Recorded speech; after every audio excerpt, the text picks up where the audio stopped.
Hello everyone, welcome to अड्डा 24/7 school. I am Gaurav Rao, your mathematics mentor. तो बच्चों, जैसा कि आप सभी लोग जानते हैं, हम कर रहे हैं आपका चैप्टर आखिरी, जो कि है प्रोबेबिलिटी। ठीक है, प्रोबेबिलिटी में अभी तक हमने कंडीशनल प्रोबेबिलिटी के बारे में सीखा, जिसमें हमने देखा कि अगर कोई भी इवेंट बी ऑलरेडी हो चुका है तो उस होने से ए की प्रोबेबिलिटी क्या होगी। फिर बेटा हमने मल्टीप्लिकेशन थ्योरम ऑन प्रोबेबिलिटी के बारे में पढ़ा और इंडिपेंडेंट इवेंट्स के बारे में पढ़ा। इंडिपेंडेंट इवेंट्स क्या करते थे, एक दूसरे की प्रोबेबिलिटी पर कोई फर्क नहीं डालते थे। इतना जानने के बाद बच्चों, आज हम आप पहुंचे हैं बेज थ्योरम पर। बेज थ्योरम इस पूरे चैप्टर का सबसे इंपॉर्टेंट टॉपिक है बच्चों।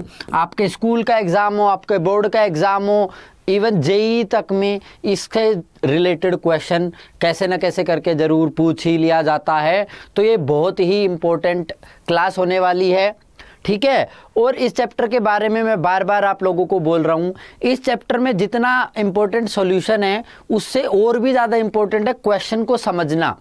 क्योंकि जैसे ही इस चैप्टर के क्वेश्चन को आप समझते हो तो आधा काम ऑलरेडी हो चुका होता है। तो क्वेश्चन को कब समझेंगे हम अच्छे से, जब हमें कंसेप्ट की क्लैरिटी होगी। तो दिमाग के सारे दरवाजे खोलकर ध्यान इस तरफ। ठीक है, तो बेटा आप एक केस लो, एक बैग है, बैग 1, दूसरा बैग मैंने बोला बैग 2। इस बैग 1 में मैंने डाली 4 red ball 5 black ball. Bag 2 में डाली मैंने 5 रेड बॉल 5 ब्लैक बॉल। ठीक है, अब मैं तुम्हें कह रहा हूं कि बैग 1 में से एक बॉल निकाली है मैंने। ठीक है जी, बैग 1 में से निकाली। अब मैं बोलूं रेड की इसके रेड आने की प्रोबेबिलिटी क्या होगी, आप फटाफट बता दोगे सर। 4 रेड हैं, टोटल 9 है, तो 4/9 होगी। ऐसे इसमें पूछूंगा तो ये भी कर दोगे, लेकिन सोचो मैं इसका उल्टा तुम्हें दे दूं। मैं तुम्हें बोलूं कि मैंने एक बॉल निकाल ली, पता नहीं किस बैग में से है, बट वो ब्लैक आई है। अब प्रोबेबिलिटी बताओ कि वो बैग 1 से है। अब तुम हक्के बक्के, अब तुम्हारे फ्यूज उड़ गए, तुम्हारी एमसीबी दिमाग की गिर गई। क्यों? क्योंकि ये तो हमने पढ़ा नहीं है। तो इस प्रॉब्लम को टैकल करने के लिए, जो रिवर्स प्रोबेबिलिटी की कंडीशन है ना, इसको टैकल करने के लिए बहुत ही फेमस मैथमेटिशियन थे जॉन बेस। ठीक है, इन्होंने बहुत ही एक्सटेंसिवली इस प्रॉब्लम पे काम किया और उन्होंने कंडीशनल प्रोबेबिलिटी की मदद लेते हुए रिजल्ट बना दिया, इसका एक फॉर्मूला बना दिया। ये फॉर्मूला बेज थ्योरम कहलाया। हालांकि इस फॉर्मूले को उनकी डेथ के बाद रिकॉग्निशन मिली, उनकी डेथ के बाद इस फॉर्मूले को पब्लिश किया गया। ठीक है, तो आज उसी के बारे में हम जानने हैं कि इस केस को हम किस तरीके से टैकल करें, यही जानने हम कोशिश करेंगे। तो बिफोर आई स्टार्ट, मैं पहले तुम्हें बेज थ्योरम की प्रॉपर स्टेटमेंट में लेके जाऊं, उससे पहले हम आ जाते हैं बेटा कुछ टर्मिनोलॉजी पर। तो आप कोई भी E1 E2 ऐसे करके N तक, EN कोई सेट ऑफ इवेंट्स ले लो। तो इस सेट ऑफ इवेंट्स को E1 E2 EN, इनको हम partition of a sample space कब बोलेंगे? पार्टीशन ऑफ सैंपल स्पेस, और जहां पर ऐसे सैंपल स्पेस आपका, ये तब कहलाएगा जब एक तो ये सारे बेटा क्या हो, म्यूचुअली पेयर वाइज डिसजॉइंट हो। मतलब मैं कोई भी EI इंटरसेक्शन EJ करूं तो वो फाई आना चाहिए। I और J यहाँ पर 1 से लेके N तक कुछ भी हो सकते हैं। मतलब मैं E1 इंटरसेक्शन E2 करूं तो भी फाई आए, E10 इंटरसेक्शन E50 करूं तो वो भी फाई आए, सारे तुम्हारे डिसजॉइंट आने चाहिए। दूसरी कंडीशन क्या है कि इन सब की यूनियन कर दो, E1 यूनियन E2 ऐसे करके यूनियन EN तक। तो ये हमेशा पूरा का पूरा सैंपल स्पेस आ जाना चाहिए। मतलब क्या हो कि ये बेटा एग्जॉस्टिव हो। पहले का मतलब क्या था, पेयर वाइज डिसजॉइंट हो। ठीक है, पेयर वाइज डिसजॉइंट हैं और बच्चों आपका एग्जॉस्टिव है। तीसरी कंडीशन, इन सबकी सारे के सारे इवेंट्स की प्रोबेबिलिटी क्या है, ग्रेटर देन 0। इक्वल टू 0 नहीं बच्चे, ग्रेटर देन 0 है। 0 से बड़ी और ऑब्वियसली 1 से कम या 1 के इक्वल तो होगी। ठीक है, तो E1 से लेके EN तक मैं बेटा इसको partition of a sample space कब बोलूंगा, जब ये सारे पेयर वाइज डिसजॉइंट हों, एग्जॉस्टिव हों और आपकी इनकी नॉन जीरो प्रोबेबिलिटीज हो। ये हमने जान लिया पार्टीशन ऑफ सैंपल स्पेस के बारे में। और किसी भी सैंपल स्पेस S के बेटा एक से ज़्यादा पार्टीशन हो सकते हैं। ठीक है, एक से ज़्यादा पार्टीशन हो सकते हैं। आप S ले लो, 1 2 3 4 5 6, इसमें एक इवेंट बना देना ओड का, एक इवेंट बना देना इवन का, ठीक है। तो वो दोनों आपके पार्टीशन ऑफ सैंपल स्पेस बनेंगे कि नहीं बनेंगे, ये सोच के मेरे को कमेंट बॉक्स में ज़रूर बताना, ठीक है। कि इवन मैंने बोला ओड आने का, E2 मैंने बोला इवन आने का। तो अब मेरे को तुम सोच के कमेंट बॉक्स में ज़रूर बताना कि ये पार्टीशन इस सैंपल स्पेस के बन रहे हैं कि नहीं बन रहे। चलिए आगे चलते हैं। अब बेटा एक छोटी सी थ्योरम है, थ्योरम ऑफ टोटल प्रोबेबिलिटी, इसकी बात कर लेते हैं। E1 से लेके En तक हमारे पास क्या है बेटा, पार्टीशन है ये सैंपल स्पेस, ये जो पूरा सेट है ना E1 से लेके En तक, E1 E2 En, ये पूरा सेट है आपका partition of a sample space है। एंड हर एक इवेंट की बेटा नॉन जीरो प्रोबेबिलिटी है।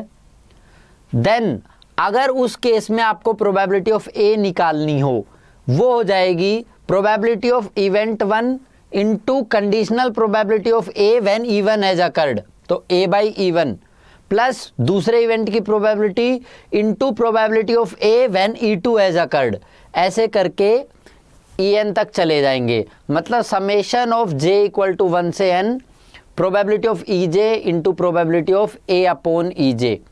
इसको मैं करता हूं तुम्हारे लिए प्रूव बेटा, ठीक है। तो S क्या है तुम्हारा, सैंपल स्पेस को क्या लिख सकते हो, E1 union E2 union E3 up to union En। आप ये लिख सकते हो S को, क्योंकि आपको दिया है बेटा पार्टीशन ऑफ सैंपल स्पेस, तो मैं S को ये लिख सकता हूं। S को ये लिख दिया। अब बेटा कोई भी इवेंट A है, इस A को क्या लिख सकते हो, A इंटरसेक्शन S लिख सकते हो। भाई A इंटरसेक्शन S हमेशा आपका A ही आएगा। इस A इंटरसेक्शन S में मैं क्या करूं, A इंटरसेक्शन S की जगह ये लिख दूं E1 union E2 union E3 up to union En, ये कर दिया आपने, ठीक है। तो यहां पर अब बेटा डिस्ट्रीब्यूटिव लॉ लगाओगे, तो यहां से तुम्हारा A क्या हो जाएगा, ध्यान से देखो, A intersection E1, A intersection E1 यूनियन A intersection E2 up to टू सोन A इंटरसेक्शन En, ये हो जाएगा अब मेरा। अब बेटा देखो सारे के सारे E1 E2 En ये क्या है बेटा, क्या है, म्यूचुअली एक्सक्लूसिव, इनका इंटरसेक्शन फाई है। तो E1 सारे EI इंटरसेक्शन EJ फाई हैं, तो आपका A इंटरसेक्शन E1 देखो, A इंटरसेक्शन E2 देखो, ये भी आपके सारे के सारे क्या होंगे, डिसजॉइंट होंगे, ठीक है। ये सारे डिसजॉइंट होंगे, और ये डिसजॉइंट होंगे बच्चों, तो मैं क्या लिख सकता हूं यहां से, प्रोबेबिलिटी ऑफ A को लिख सकता हूं probability of A intersection E1 plus probability of A intersection E2 plus and Son plus probability of A intersection En, right. और मल्टीप्लिकेशन थ्योरम की बात यहां पे कर लो, तो ये क्या हो जाएगा, प्रोबेबिलिटी ऑफ, देखो तुम्हारा रिजल्ट आने लग जाएगा ये वाला, probability of E1 into probability of E1 when A has occurred. आया, देखो ये आया, ये वाला प्रोबेबिलिटी ऑफ, अच्छा मैंने उल्टा लिख दिया, probability of A when E1 has occurred, ठीक है। दूसरा इसकी जगह क्या आ जाएगा तुम्हारा, probability of E2 into probability of A when E2 has occurred plus and so on plus probability of En and probability of A when En has occurred, ठीक है। इसको समेशन की फॉर्म में लिखोगे तो क्या आ जाएगा, J इक्वल टू 1 से N P of EJ into probability of A upon EJ, कि जब EJ अकर हो चुका है तो इसकी प्रोबेबिलिटी क्या होगी। क्लियर, ये हो गया आपका प्रूफ। बेटा E1 था तो यहाँ पे E1, E2 था तो ये E2। क्लियर है, समझ गए, ये आपका हो गया प्रूफ इसका। अच्छा आगे अब बात करते हैं। तो एक एग्जाम्पल से अब समझते हैं, जो अभी अभी हमने सीखा उसको इस एग्जाम्पल से समझो।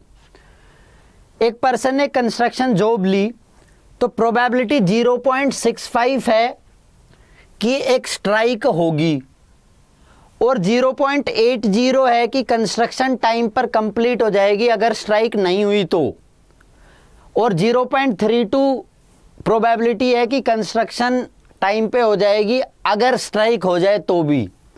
तो ये कह रहा है determine the probability that the construction job will be completed on time. आपको प्रोबेबिलिटी बतानी है कि कंस्ट्रक्शन टाइम पर हो जाए। ठीक है, ए इवेंट मानो कि कंस्ट्रक्शन जो है, मैं कंस्ट्रक्शन को ऐसे लिख रहा हूं कि कंस्ट्रक्शन ऑन टाइम कंप्लीट हो जाएगी, ये मैंने ए इवेंट मान लिया बच्चों। ठीक है, दूसरी बात ये कह रहा है कि बी इवेंट मानो कि there will be a strike. B event मैंने माना कि एक स्ट्राइक हो जाएगी बच्चों। दोनों इवेंट को आपने लिख लिया। आपको बताना है प्रोबेबिलिटी ऑफ ए बतानी है, ये ए इवेंट की प्रोबेबिलिटी बतानी है। अब सुनो, आपके पास प्रोबेबिलिटी ऑफ बी क्या गिवन है बच्चों कि एक स्ट्राइक होगी, there will be a strike. ठीक है, इसकी प्रोबेबिलिटी दी है 0.65। यहीं से मैं निकालू प्रोबेबिलिटी ऑफ बी कॉम्प्लीमेंट कि स्ट्राइक ना हो, तो 1 माइनस 0.65, ये क्या आ जाएगा बेटा 0.35। और एक बात ध्यान से समझना, मैंने बी कॉम्प्लीमेंट क्यों निकाला, क्योंकि बी और बी कॉम्प्लीमेंट ये मिला के बन गया बेटा पार्टीशन ऑफ सैंपल स्पेस। भाई ये दोनों डिसजॉइंट भी हैं, इनका यूनियन करोगे तो पूरा का पूरा सैंपल स्पेस भी दे देगा। ठीक है, और इनकी प्रोबेबिलिटी बेटा ग्रेटर देन 0 भी है यहाँ पर। तो प्रोबेबिलिटी ऑफ बी निकाल ली मैंने, प्रोबेबिलिटी ऑफ बी कॉम्प्लीमेंट निकाल ली। अब आगे समझो इस क्वेश्चन को।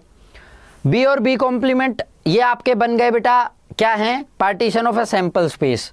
तो आपको निकालना है probability of A. Theorem on total probability से क्या हो जाएगा, probability of B into probability of A when B has occurred. ठीक है, plus probability of B complement into probability of A when B complement has occurred. अच्छा, अब ध्यान से सुनो, probability of A by B लिखना चाहते हो तुम कि कंस्ट्रक्शन टाइम पर हो जाए। ठीक है, कंस्ट्रक्शन टाइम पर हो जाए जब स्ट्राइक हो, बी माने स्ट्राइक हो, तो दी है प्रोबेबिलिटी 0.32।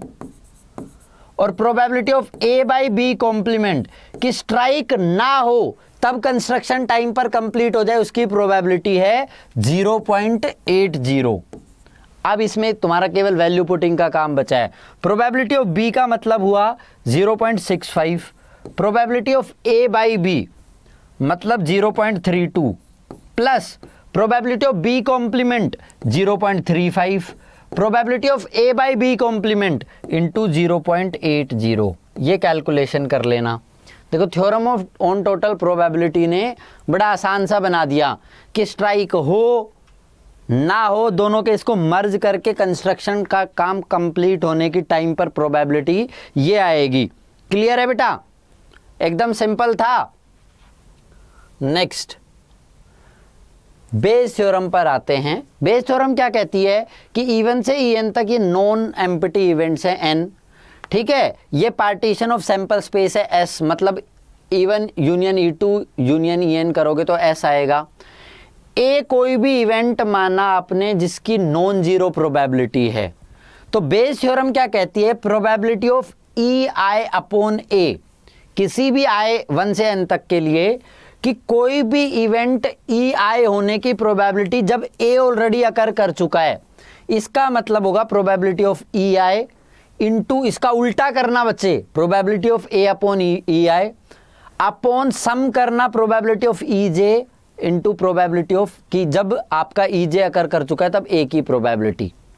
ठीक है, कि प्रोबेबिलिटी ऑफ कोई भी E1 बोलूं मैं मान लो, तो E1 अपॉन ए क्या होगी प्रोबेबिलिटी ऑफ E1 अपॉन ए क्या हो जाएगी यहां से, इवेंट की प्रोबेबिलिटी खुद में इनटू प्रोबेबिलिटी ऑफ ए जब E1 अकर कर चुका है अपॉन जे की वैल्यू मान लो 2 तक है, 2 तक है तो probability of E1 into probability of A जब E1 अकर कर चुका है प्लस प्रोबेबिलिटी ऑफ E2 जब इंटू प्रोबेबिलिटी ऑफ ए जब E2 अकर कर चुका है। तो ये फॉर्मूला बन जाएगा तुम्हारा, यहाँ पर जे की वैल्यू, मैं जे की वैल्यू ले रहा हूँ 1 और जे है 1 2। क्लियर है? अब इसका प्रूफ देखो, probability of EI upon A, conditional probability की डेफिनेशन से ये हो जाएगी probability of A intersection EI upon probability of A intersection EI upon probability of A, ये कंडीशनल प्रोबेबिलिटी की डेफिनेशन से लिख दिया।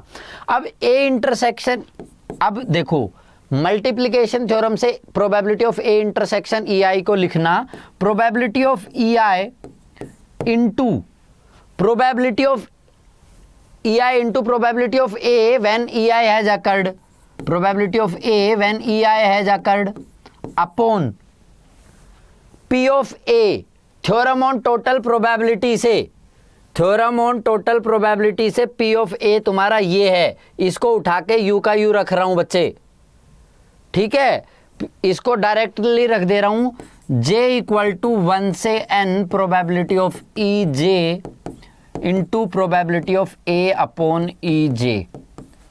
ये तुम्हारा रिजल्ट प्रूव हो गया बेस थ्योरम का, ठीक है। मैंने इसमें थ्योरम ऑन टोटल प्रोबेबिलिटी का यूज किया। ये है तुम्हारी बेस थ्योरम कि किसी भी इवेंट की प्रोबेबिलिटी जब ए ऑलरेडी अकर्ड कर चुका है तो ये आएगी ई उस इवेंट की प्रोबेबिलिटी इंटू ए की प्रोबेबिलिटी जब वो इवेंट अकर कर चुका है, ठीक है, इंटू प्रोबेबिलिटी ऑफ EJ जो आपका इवेंट की प्रोबेबिलिटी इंटू ए की प्रोबेबिलिटी जब वो वाला इवेंट अकर कर चुका है, इनका सबका सम।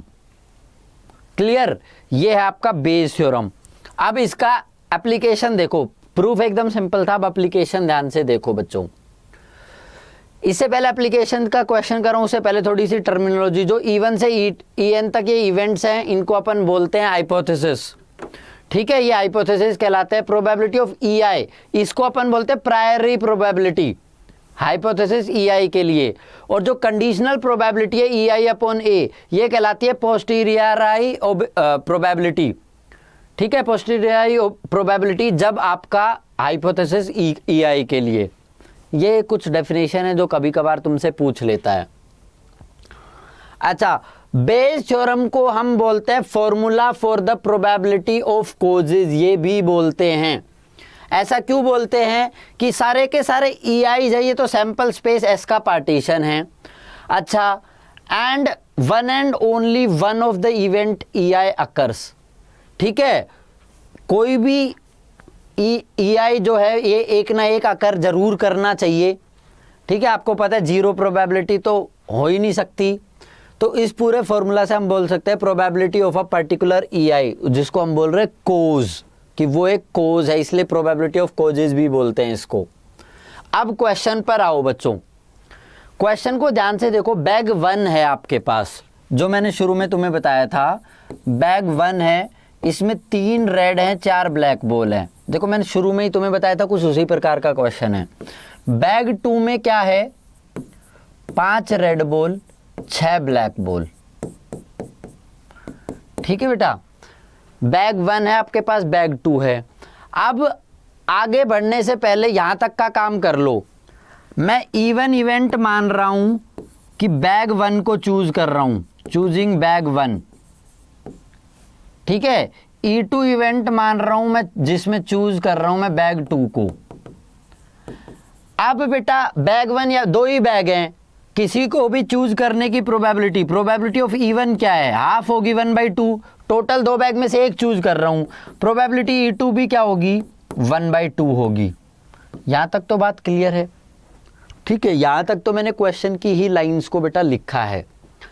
अब ये कह रहा है कि one ball is drawn at random from one of the bag, एक बैग से एक बॉल निकाली, पता नहीं कौन से बैग से निकाली है, और वो बॉल हमें मिली रेड। तो ए इवेंट मान लो तुम रेड बॉल का, ए जो इवेंट है ये रेड बॉल का इवेंट है। क्लियर? ए इवेंट आपने माना कि रेड बॉल आने का इवेंट है, इवेंट ऐसे लिख लो, इवेंट ऑफ रेड बॉल। अब ध्यान से सुनना, find the probability that it was drawn from bag 2। ये कह रहा है कि जो ये रेड बॉल है ना, ये बैग 2 से आई है, ये प्रोबेबिलिटी तुम लोगों को बतानी है। अब तुम समझो, probability of A by E one अगर मैं लिखूं कि रेड बॉल की प्रोबेबिलिटी क्या है जब इवन ऑलरेडी अकर कर चुका, मतलब कि आपकी क्या हो रहा है बच्चे कि बैग 1 से आ रही है, कि ये मेरे को पता चल गया बैग 1 से, तो यहां से ए बाई इवन क्या होगी, 3 रेड हैं अपॉन टोटल 7 हैं। Probability of A by E2 कि रेड आ जाए बट अकर हो चुका है कि वो बैग 2 से है, तो 5/11, 5 रेड हैं बेटा, टोटल 11 बॉल है। ठीक है, क्लियर है? अब तुम्हें बताना है कि रेड तो ऑलरेडी आ गई, अब ये किस बैग से है तुम्हें ये बताना है। ठीक है, तो तुम्हें बताना है प्रोबेबिलिटी ऑफ E2 अपॉन ए। ठीक है, कि ये बैग 2 से आ जाए E2 इवेंट, गिवन कि ए ऑलरेडी अकर कर चुका, तो probability of E2 by A Bayes theorem से फॉर्मूला लगाओगे। बेस थ्योरम से फॉर्मूला लगाऊंगा तो क्या होगा, probability of E2 into probability of A जब E2 अकर कर चुका है, upon probability of E1 into probability of A जब E1 अकर कर चुका है, plus probability of E2 into probability of A जब E2 अकर कर चुका है, इन सभी का सम बेटा। ठीक है, वैल्यूज रखो। प्रोबेबिलिटी ऑफ E2 आपके पास क्या है, half A by E2 into 5/11 upon probability of E1 half है, ए बाई E1 की प्रोबेबिलिटी 3/7 प्लस E2 की प्रोबेबिलिटी फिर से हाफ, और probability of A upon E2 करोगे बेटा, ए अपॉन E2 की प्रोबेबिलिटी क्या आ जाएगी, इंटू 5/11। क्लियर? इसको कैलकुलेशन कर देना, ये आपका आंसर आ जाएगा। बोलो एकदम क्लियर हुआ? ठीक है, आपको निकालना क्या है ये ध्यान से समझने की जरूरत है। मेरे को निकालना है E2 इवेंट की प्रोबेबिलिटी जब ए ऑलरेडी कर चुका, कि रेड बॉल तो आ चुकी पर वो बैग 2 से है, मतलब E2 इवेंट हो जाए उसकी प्रोबेबिलिटी बतानी है, और इसमें मैंने बेस थ्योरम लगा दी। बाकी सारी कंडीशन तुम्हें क्वेश्चन में ऑलरेडी गिवन थी, बाकी सबकी प्रोबेबिलिटी क्वेश्चन से हमने ड्रॉ कर ली। बहुत ध्यान से देख लो इस क्वेश्चन को, इस क्वेश्चन से तुम्हारा एकदम बेस बन जाएगा बेटा, और यही बेस बार बार मैं तुम्हारे हर क्वेश्चन में यूज करूंगा। भाई बैग 2 ही थे तो दोनों कोई भी एक बैग चूज करने की प्रोबेबिलिटी हाफ हाफ हुई, यहां तक तो कोई लोड नहीं था। अब E1 हो जाए कि बैग 1 से प्रोबेबिलिटी 3/7 हो जाएगी, बैग 2 से रेड आने की प्रोबेबिलिटी 5/11 आ जाएगी, और इससे फिर बेस थ्योरम लगा के फटाक से आपका आंसर आ जाएगा। क्लियर है? नेक्स्ट क्वेश्चन देखो बेटा, अगला question, given that 3 identical boxes, 3 identical boxes given है बेटा आपको, box 1, box 2, box 3, box 1, box 2 और बॉक्स 3, 3 आइडेंटिकल बॉक्सेस हैं, तीनों में 2 कॉइन है बेटा। बॉक्स 1 में बोथ कॉइन आर गोल्ड, इसमें दोनों के दोनों गोल्ड कॉइन है बेटा, बहुत बढ़िया। बॉक्स 2 में both are silver, both silver, मतलब बेटा इसमें 2 गोल्ड हैं 0 सिल्वर है, इसमें 0 गोल्ड हैं 2 सिल्वर हैं। बॉक्स 3 में क्या कह रहा है, there is 1 gold and 1 silver, 1 gold 1 silver, ये बॉक्स 3 में हो गया। यहां तक कोई भी दिक्कत है नहीं, इतना तो मैंने केवल क्वेश्चन को लिखा है। A person chooses a box at random and takes out a coin, किसी भी एक बॉक्स में से कॉइन निकाला, if the coin is of gold, अगर कॉइन जो निकाला वो गोल्ड का है, what is the probability that the other coin in the box is gold. मतलब आपको कह रहा है कि एक कॉइन निकाल लिया मैंने, गोल्ड का निकला, आप कह रहे हैं दूसरा भी गोल्ड का होगा। मतलब वो पक्का कहां से होना चाहिए, बॉक्स 1 से होना चाहिए, कि गोल्ड वाला इवेंट अकर हो चुका और वो बॉक्स 1 से है, ये प्रोबेबिलिटी तुम्हें बतानी है। ठीक है, तो बेटा क्या करो, अब ए इवेंट मान लो तुम, ए इवेंट मान लो गोल्ड कॉइन का, E1 इवेंट है तुम्हारा बॉक्स 1 चूज करने का, E2 इवेंट है तुम्हारा बॉक्स 2 चूज करने का, E3 इवेंट है तुम्हारा बॉक्स 3 चूज करने का। तो प्रोबेबिलिटी ऑफ E1 क्या आएगी, प्रोबेबिलिटी ऑफ E1 आएगी मेरी 1/3, तीनों में से एक चूज कर रहा हूं मैं बैग। प्रोबेबिलिटी ऑफ E2 क्या आएगी, ये भी 1/3 होगी। प्रोबेबिलिटी ऑफ E3 क्या आएगी, ये भी मेरी 1/3 होगी। तीनों बैग चूज करने की, भाई 3 ही बैग है, तीनों बैग चूज करने की प्रोबेबिलिटी 1/3 1/3 1/3 होगी। तुम्हें क्या कह रहा है, तुम्हें बताना है, तुम्हें बतानी है प्रोबेबिलिटी कि बैग 1 से हो जब गोल्ड ऑलरेडी आ चुका है, मतलब प्रोबेबिलिटी ऑफ E1/A बतानी है। तो अब तुम एक एक करके प्रोबेबिलिटी निकालो, ध्यान से समझना। अब मैं निकाल रहा हूं प्रोबेबिलिटी ऑफ A/E1 कि गोल्ड कॉइन है और बैग 1 से है।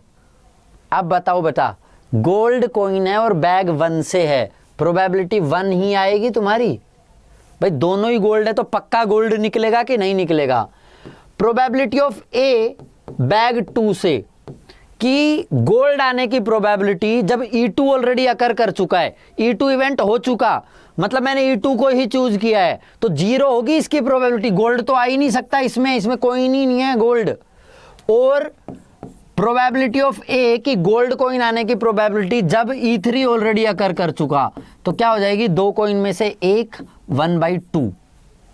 ठीक है, अब लगाओ बेस थ्योरम। तुम्हें निकालना है कि गोल्ड तो आ चुका पर वो बॉक्स 1 से हो, ताकि दूसरा कॉइन भी गोल्ड मिले। तो तुम्हें बतानी है probability of E1/A। Probability of E1/A क्या होगी, probability of E1 into probability of A/E1 upon probability of E1 into probability of A/E1 plus probability of E2 into probability of A/E2 plus probability of E3 into probability of A/E3। अब तुम्हारे पास value put करने का ही तो काम बचा।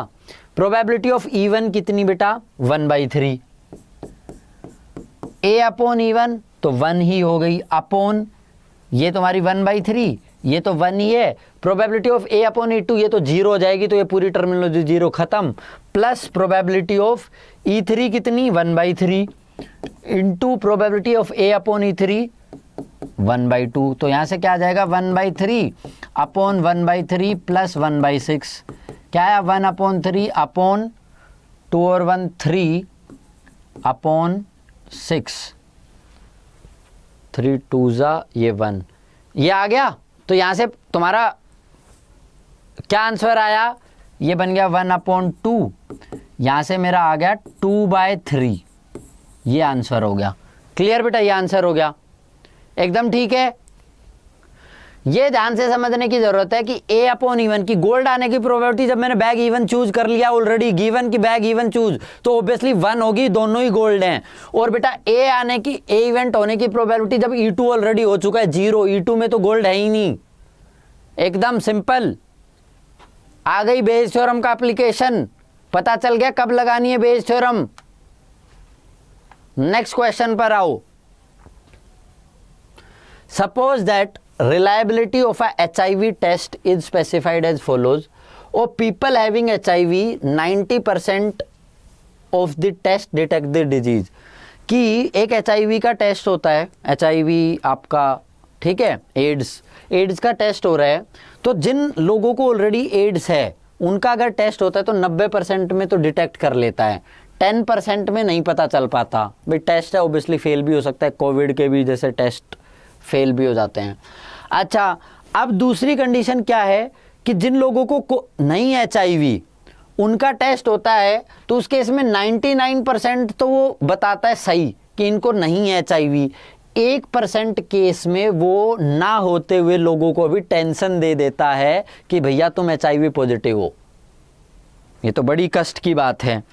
अब ये कह रहा है एक बहुत बड़ी पॉपुलेशन है जिसमें केवल 0.1% लोगों को HIV है।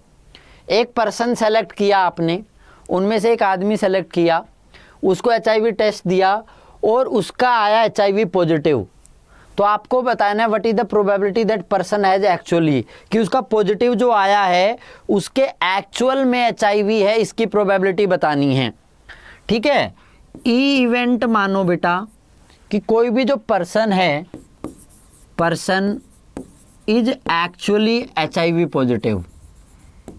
इवेंट माना कि एक्चुअली HIV पॉजिटिव है वो। ठीक है, ये मैंने ई इवेंट मान लिया।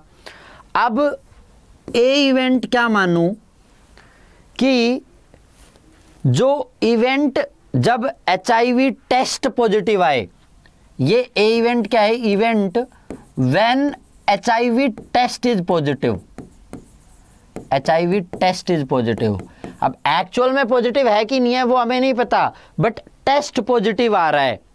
ठीक है, अच्छा अब प्रोबेबिलिटी ऑफ ई क्या होगी? उस पॉपुलेशन की मैं बात करूं कि पर्सन इज एक्चुअली पॉजिटिव, तो उसकी प्रोबेबिलिटी क्या है? 0.1%, मतलब 0.1/100।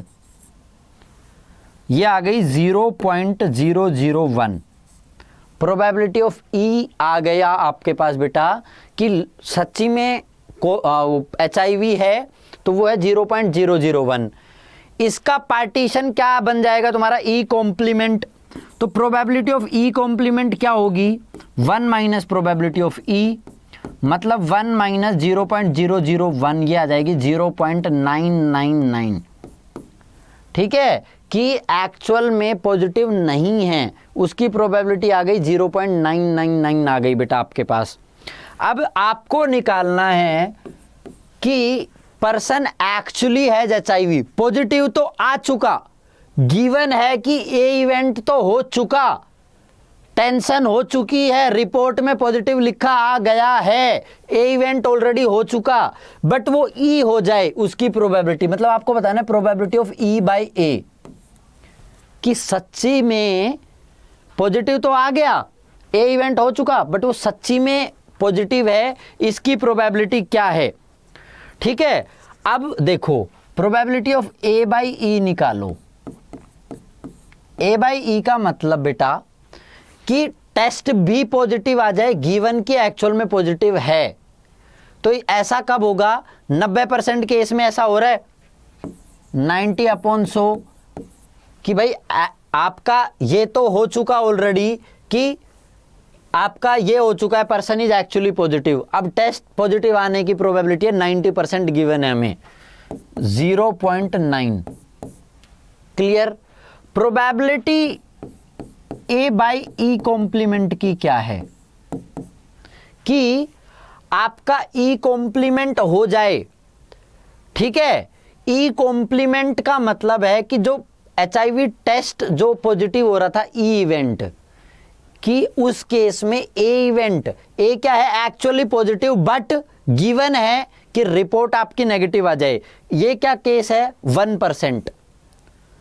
ये है तुम्हारा 1%, 1/100, है ना? कि भाई पर्सन बेचारा था नहीं एक्चुअल में, even when HIV test is positive, HIV test तुम्हारा आ गया, ये 1% आ गई, 0.01 हो गई। अब तुम्हें बतानी है probability of E by A. Probability of E by A क्या आएगी बेटा? ई बाई ए की प्रोबेबिलिटी बतानी है, बेस थ्योरम से क्या आ जाएगी? Probability of E into probability of A by E upon probability of E into probability of A by E plus probability of E complement into probability of A by E complement. Values रख देना। Probability of ई बेटा तुम्हारे पास 0.001 है, into probability of A by V 0.9 upon 0.001 into 0.9 plus probability of E complement क्या है? 0.999, 0.999 into probability of A by E complement 0.01। Clear है? ठीक है, इसमें क्या है भाई, पर्सन के टेस्ट आ गया तुम्हारा पॉजिटिव, लेकिन बेचारा नहीं था एक्चुअल में। ठीक है, क्लियर, ये तुम्हारा आंसर हो गया। Next, in A factory which manufacture bolt, bolt बनाती है बेटा मशीन ए बी सी है तुम्हारे पास। ठीक है, ये कह रही है 25% मशीन ए बनाती है, 35% मशीन बी बनाती है, 40% मशीन सी बनाती है। क्लियर, तुम इवेंट ले लो, अब अलग अलग ऑफ देयर आउटपुट इतने इतने डिफेक्टिव है रेस्पेक्टिवली, वो देख लेते हैं। एक कोई भी बोल्ट निकाला और वो डिफेक्टिव आ गया, क्या प्रोबेबिलिटी है कि वो मशीन बी से ही होगा। ठीक है, मैं B1 बोलूं मशीन ए को, B2 बोलूं मशीन बी को, ये मशीन ए, ये मशीन बी, B3 बोलूं मशीन सी को। अब एक बोल्ट निकाल रहे हैं, तो क्या प्रोबेबिलिटी है कि वो B1 से होगा, क्योंकि ये 25% बना रही है, तो 25/100 मतलब 1/4। प्रोबेबिलिटी ऑफ B2, कोई भी बोल्ट सेलेक्ट कर रहा हूँ, बोल्ट सेलेक्ट कर रहा हूँ, वो आपका B2 मशीन से हो, 35/100। ठीक है, 7/20। प्रोबेबिलिटी ऑफ B3 कि कोई भी बोल्ट सेलेक्ट किया वो मशीन सी से हो, 40%, 40/100, 2/5, ये आ गया मेरा। अब ई इवेंट मानो कि बोल्ट जो है वो डिफेक्टिव है, बोल्ट इज डिफेक्टिव। अब तुम्हें बताना है कि बोल्ट तो डिफेक्टिव है लेकिन वो मशीन बी से हो, तो प्रोबेबिलिटी ऑफ B2/E बताना है आपको कि डिफेक्टिव तो है बट वो मशीन B2 से हो। अब तुम देखो, प्रोबेबिलिटी ऑफ E/B1 कि डिफेक्टिव है लेकिन वो B1 से हो, 5% बोल्ट डिफेक्टिव आते हैं, 5/100। ठीक है, प्रोबेबिलिटी ऑफ E/B2 कि डिफेक्टिव है बट वो मशीन बी से है, 4/100। ठीक है, कि डिफेक्टिव है प्रोबेबिलिटी ऑफ E/B3 लेकिन वो मशीन सी से है, 2/100। आ गया आपके पास, सारी रिक्वायर्ड चीजें आ गई। रिक्वायर्ड चीजें आते ही आपको बताना है प्रोबेबिलिटी ऑफ B2/E। ये क्या हो जाएगा, probability of B2 into probability of E/B2 upon, इनका तीनों का बेटा सम करना पड़ेगा, तो probability of B1 into probability of E/B1 plus probability of B2 into probability of E/B2 plus probability of B3 into probability of, into है बेटा ये प्रोबेबिलिटी ऑफ E/B3। क्लियर, इसमें वैल्यू पुट करोगे, फाइनल आंसर मेरे को निकाल के बताओगे। केवल वैल्यू पुट करनी है, फाइनल आंसर कमेंट जरूर करना है, कमेंट करना मत भूलना बेटा बिल्कुल भी। ठीक है, नेक्स्ट पर आते हैं। A man is known to speak truth 3 out of 4 times। एक कोई आदमी है 4 बार में से 3 बार सच बोलता है, मतलब झूठा है। ही थ्रोज अ डाई, उसने डाई फेंका, and report that it is a 6, और बोला मेरे पास 6 है। अब यकीन तो कर नहीं सकता मैं ऐसे आदमी पे, तो क्या प्रोबेबिलिटी है कि सच्चे में 6 होगा। ठीक है, तो उसकी झूठ पकड़नी हमें कितने चांसेस है उसके झूठ आने के। ई इवेंट में मानता हूं बेटा कि वो आदमी जो है, ठीक है, वो रिपोर्ट करे, इवेंट ऑफ मैन रिपोर्टिंग 6। ये मैंने मान लिया कि उस आदमी ने बोला कि 6 है मेरा, ये ई इवेंट मान लिया। ए इवेंट क्या है, ए इवेंट मान लो कि 6 सच्ची में आया। ए इवेंट मान लिया कि 6 अकर्स, हाँ भाई उसका 6 आया है। ठीक है, अब तुम्हें बताना है प्रोबेबिलिटी ऑफ, या इसको E1 लिख लो, एक और इवेंट लिखना पड़ेगा ना आपको, ए की बजाय इसको लिख लो तुम E1 कि 6 आया, तो E2 क्या हो जाएगा, E2 इवेंट ले लो तुम कि 6 does not occur, 6 does not occur, ये E2 इवेंट ले लिया। ठीक है, तो बेटा प्रोबेबिलिटी ऑफ E1 क्या होगी, 6 के आने की प्रोबेबिलिटी क्या है डाई में, 1/6 है। 6 के ना आने की प्रोबेबिलिटी क्या है भाई, 1 आ सकता है, 2 आ सकता है, 3 आ सकता है, 4 आ सकता है, 5 आ सकता है, तो 5/6 है। अब आपको बताना है कि प्रोबेबिलिटी ऑफ E1 कि सच्ची में 6 आया है जब उस आदमी ने रिपोर्ट कर दिया, रिपोर्ट तो कर दिया भाई 6 है, अब सच्ची में 6 है, ये प्रोबेबिलिटी बतानी है। अब निकालना शुरू करो, प्रोबेबिलिटी ऑफ E/E1 निकालो। E/E1 निकालना है, मतलब मेरे को क्या कह रहा है कि 6 अकर कर गया, 6 अकर कर गया, अब वो मैन रिपोर्ट कर दे 6, इसकी प्रोबेबिलिटी क्या है। तो बेटा वो सच बोलने वाला केस है, तो सच बोलने वाला केस है 3/4।